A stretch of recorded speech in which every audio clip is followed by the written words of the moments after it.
Le terme de pratique, si on s'intéresse à son étymologie, on se rend compte assez vite que ça nous vient en fait des Grecs, par l'intermédiaire du latin, plus précisément d'ailleurs de Platon, qui oppose deux choses dans l'activité humaine. Il oppose ce qui relève de la conduite, de la vie active, qu'il désigne par le terme grec donc de pratiquer, et la vie spéculative, c'est-à-dire tout ce qui appartient à la réflexion, à la philosophie, et ça c'est le terme grec théorétique. Vous reconnaissez là l'opposition traditionnelle qu'on fait entre pratique et théorie. Et quand le terme pratique au XIVe siècle entre dans la langue française, il entre dans la langue française avec la signification d'application de règles et de principes. Ce qui permet de distinguer le terme de pratique d'autres mots, comme action ou comme activité, qui sont toujours présents dans la langue, et s'ils sont toujours présents dans la langue, c'est donc qu'ils ont des significations différentes, ils ne recouvrent pas les mêmes choses. Donc autrement dit, pratique, par rapport à action ou par activité, désigne quelque chose de bien spécifique. C'est à la fois les principes, les règles que l'individu se donne, et la manière dont il va les appliquer. Autrement dit, il faut distinguer deux faces dans une pratique, et par conséquent dans une pratique pédagogique. Il faut distinguer d'une part ce qui va appartenir à l'exercice de ces principes,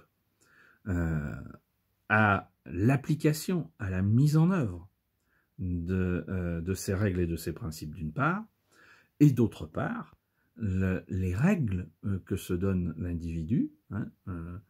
Donc il va y avoir d'un côté comment la personne fait, et de l'autre, sur quelles règles repose ce qu'elle fait.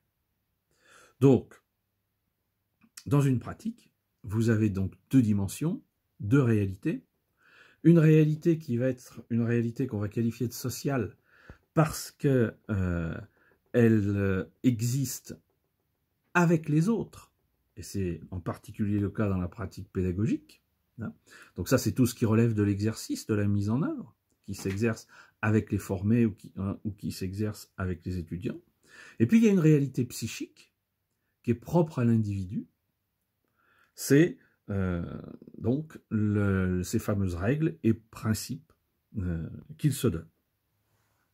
Là, on va retrouver quelque chose d'important, parce que ça lève une confusion. Réduire l'évaluation des pratiques pédagogiques aux éléments observables, c'est-à-dire ce que fait, ce que dit le formateur, ce que font, ce que disent les formés, même chose pour les enseignants ou les étudiants, c'est en fait ne retenir des informations que sur une très faible part de la pratique. On n'a pas à ce moment-là d'informations sur ces règles d'action, sur ces principes. Et quand on regarde d'un petit peu plus près, en quoi consistent ces règles d'action et ces principes, en fait, qu'est-ce qu'on trouve? Eh bien, on trouve des savoirs qui peuvent être des savoirs d'expérience, comme des savoirs théoriques suite à des lectures, des formations qui ont été suivies. On va trouver des significations sociales données par l'individu à ce qu'il est en train de vivre. L'étudiant, le formé, a une représentation de ce qu'est l'acte d'apprendre. Et donc, il va donner une signification à ce qu'on va lui faire faire. Ce qui explique que si un formateur ou un enseignant met en place des pratiques au sens donc des conduites, des gestes, des activités, des mises en œuvre qui sont loin de ces significations sociales, eh bien, les formés ou les étudiants vont avoir le plus grand mal à s'engager dans ces activités, vont les trouver peu intéressantes, peu concrètes. Et donc, si, comme je le disais dans les vidéos précédentes, on a une évaluation des pratiques pédagogiques qui ne repose que sur l'opinion des formés ou des étudiants, on peut très bien avoir une majorité d'opinions négatives, non pas parce que les pratiques pédagogiques mises en place n'étaient pas efficaces, mais parce qu'elles étaient loin, très loin de ces significations sociales. Donc il y a tout un ensemble de choses sur lequel va se fonder l'individu, et la difficulté par rapport à l'évaluation, c'est que ces règles d'action, ces principes, ne sont pas forcément conscientisés. Attention, je ne dis pas que c'est inconscient, je dis que ça n'est pas conscientisé par l'individu. C'est non conscient. Au moment où il agit, que ce soit pour apprendre, dans le cas du formé ou de l'étudiant, ou que ce soit pour faire apprendre, dans le cas du formateur ou de l'enseignant, il ne se pose pas la question de savoir sur quoi il se fonde pour agir ainsi, d'où ça lui vient, sur quelles règles ou sur quels principes, il va agir. Comme l'a rappelé fort justement Piaget dans ses recherches, alors certes à propos des enfants d'école primaire et pour les opérations logico-mathématiques, une des grandes caractéristiques de l'action humaine, c'est qu'il s'agit d'une connaissance autonome. L'individu agit, et il n'est pas forcément conscient seconde après seconde de la manière dont il agit. Donc, ça veut dire que l'évaluation portant donc sur une pratique ne renvoie pas, comme je le disais précédemment, au réel de cette pratique, puisque ce que je vois dans le réel de la pratique est très limité.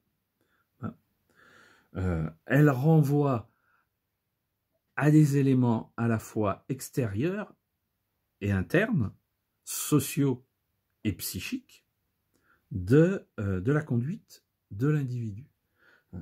Ce qui est assez logique, l'évaluation, c'est une évaluation qui porte sur la pratique qu'on évalue. D'ailleurs, ça ne concerne pas que les pratiques pédagogiques. Évaluer des acquis revient en fait à évaluer la pratique d'apprentissage d'un élève ou d'un étudiant. Et donc, personne n'a accès à l'ensemble de la pratique en dehors du sujet lui-même. Et avec une condition, c'est qu'il faut qu'il en soit réflexivement conscient. S'il n'en est pas conscient, il ne va pas pouvoir non plus informer l'évaluateur des règles d'action et des principes sur lesquels il se fonde. Donc, vous voyez que, à propos du recueil de données dont je parlais dans la vidéo précédente, la chose n'est pas simple, mérite qu'on s'y arrête, qu'on réfléchisse et qu'on pense un véritable dispositif pour faciliter la verbalisation de ces éléments non conscients que sont les règles et les principes d'action. Sinon, je ne vais pas avoir toutes les données sur la pratique pédagogique, et l'évaluation que je vais faire de la pratique pédagogique ne va pas être légitime, pertinente, fiable, puisqu'il manquera tout un ensemble d'informations. Donc, ça suppose que le mode de questionnement de la part de l'évaluateur vis-à-vis des sujets évalués, et quand je dis sujet évalué, je vous rappelle qu'il s'agit non seulement de l'enseignant ou du formateur, mais également de l'étudiant et du formé, va nécessiter une réflexion particulièrement soigneuse pour pouvoir pallier cette difficulté du fait qu'une grande partie de la pratique n'est pas consciente. Donc, si je récapitule par rapport aux vidéos précédentes et compte tenu de ce que je viens de vous dire, évaluer les pratiques pédagogiques, ça va vouloir dire évaluer les différentes composantes de l'action pédagogique dans un contexte donné, dans une situation donnée. Donc, ça comprend non seulement l'évaluation de ce qu'a fait l'enseignant ou le formateur, mais également, ça comprend le recueil d'informations de ce qu'ont fait également les formés ou les étudiants, informations sans lesquelles je ne vais pas pouvoir véritablement donner du sens aux informations recueillies sur les actions faites par le formateur ou l'enseignant, suivant que je me situe en formation d'adulte ou dans l'enseignement supérieur. Donc,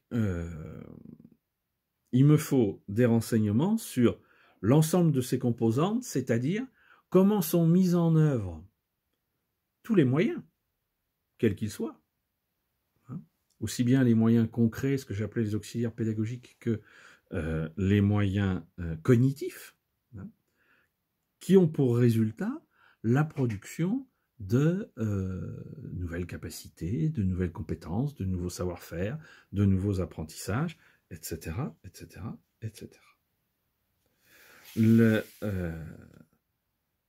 Donc, je parlais des auxiliaires pédagogiques dans une vidéo précédente. Ok, très bien.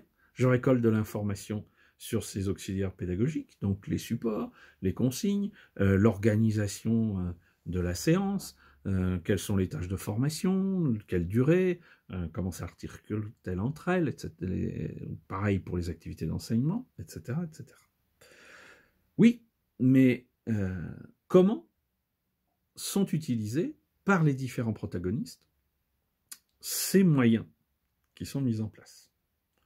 Donc, c'est là où je vais devoir avoir recours à des techniques spécifiques de questionnement pour qu'elles puissent me donner accès à ces renseignements qui sont bien souvent des renseignements non conscientisés. Voilà. Alors, parmi ces techniques, il y en a plusieurs. L'une des techniques, par exemple, en matière de questionnement, ce sont les techniques d'explicitation, les entretiens semi-directifs, par exemple. Hein, voilà.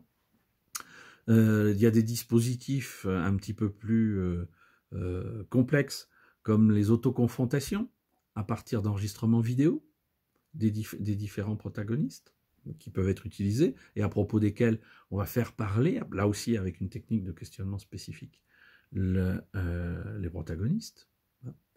Donc,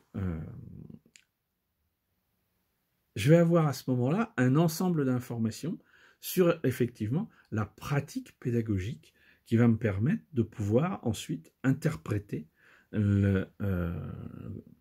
les informations qui ont été reçues, comme on le verra dans la quatrième et dernière vidéo.